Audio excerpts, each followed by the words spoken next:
తెలంగాణ రాష్ట్ర సమితి అనేది మరి త్యాగాల మీద నిర్మించిన పార్టీ. తెలంగాణ రాష్ట్రం వచ్చిన తర్వాత కూడా ఈ రాష్ట్రాన్ని 28 రాష్ట్రాల కంటే ఉన్నతంగా 29వ రాష్ట్రంగా నిలబెట్టాలని చెప్పి మన ముఖ్యమంత్రి గారి ఆలోచన. ఎన్ని కుట్రలు చేసిండ్రు కాంగ్రెస్ వాళ్ళు, ఎన్ని ఇబ్బందులు పెట్టిండ్రు కాంగ్రెస్ వాళ్ళు, ఎన్ని అపవాదులు వేసిండ్రు, ఎన్ని నిందలేసిండ్రు. సోషల్ మీడియా కనబడితే చాలు, ఎక్కడో ఒక దగ్గర ఎవరో పెన్షన్ అడిగితే, ఎక్కడో ఒక దగ్గర ఒక ఇల్లు కావాలని అడిగితే దాన్ని వైరల్ చేసి సోషల్ మీడియాలో పెట్టి తిప్పి దాన్ని రాష్ట్రమంతటా ఏమో జరుగుతుందని చెప్పి అభూత కల్పనలు చేసి సోషల్ మీడియాలో కాంగ్రెస్ వాళ్ళు మిగతా కూటమి ఉంది. ప్రజలలో మనం ఉన్నాం కాబట్టే ఈ రోజు మనకింత మెజార్టీని ప్రజలు ఇవ్వగలిగినారు. కాబట్టి అభూత కల్పనతోని, ఎక్కలేని ఆశతోని, గతంలో ఏమి చేయకున్నా గానీ మరి ప్రజల దగ్గరకు వచ్చి కన్ఫ్యూజ్ చేయాలని చెప్పేసి కాంగ్రెస్ వాళ్ళు ఎన్నో రకాల మద్యాన్ని వంచినా, ఎన్నో రకాల డబ్బులు వంచినా, ఎటువంటి ఇబ్బందులకు గురి చేసినా ప్రజలు ఎవరు నమ్మలే. ఎందుకంటే 60 సంవత్సరాలు వాళ్ళు చేసింది ఏం లేదు. తెలంగాణ ఇప్పుడిప్పుడే బాగుపడుతుంది.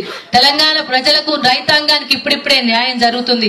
కేసీఆర్ గారు ఉంటేనే రేపు రాష్ట్రం బాగుపడుతుంది అని చెప్పేసి ప్రజల్లో ఒక నమ్మకాన్ని ఏర్పడింది. ఆ నమ్మకమే మరి మనకింత మంచి మెజార్టీని గెలిపించింది. ఆ నమ్మకాన్ని మీరందరూ కూడా ఓట్ల రూపంలో మలిచినారు కాబట్టి ఈ రోజు ఇంత గొప్ప అవకాశాన్ని ప్రజలు మనకి ఇవ్వడం జరిగింది.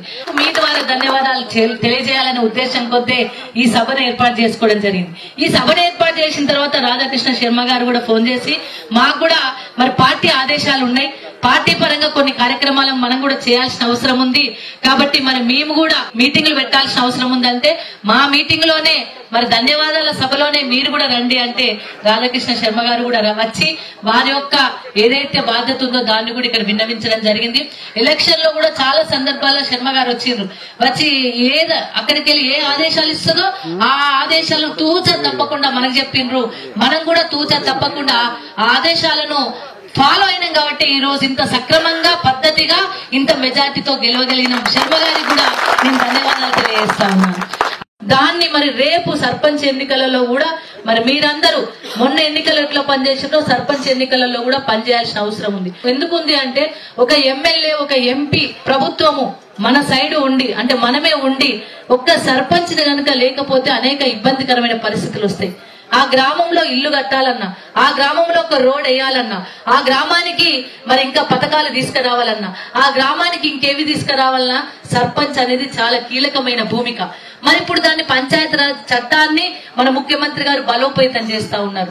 రేపు రాబోయే కాలంలో సర్పంచ్లకు అధికారాలు ఇస్తారు. అదే విధంగా సర్పంచ్ ఏదైనా ఇబ్బందికరమైన పరిస్థితులు కలిగజేస్తే సర్పంచ్ ని తొలగించే అవకాశం కూడా ఉండే విధంగా ఆ పంచాయతీరాజ్ చట్టాన్ని కూడా మనం చేయబోతాము.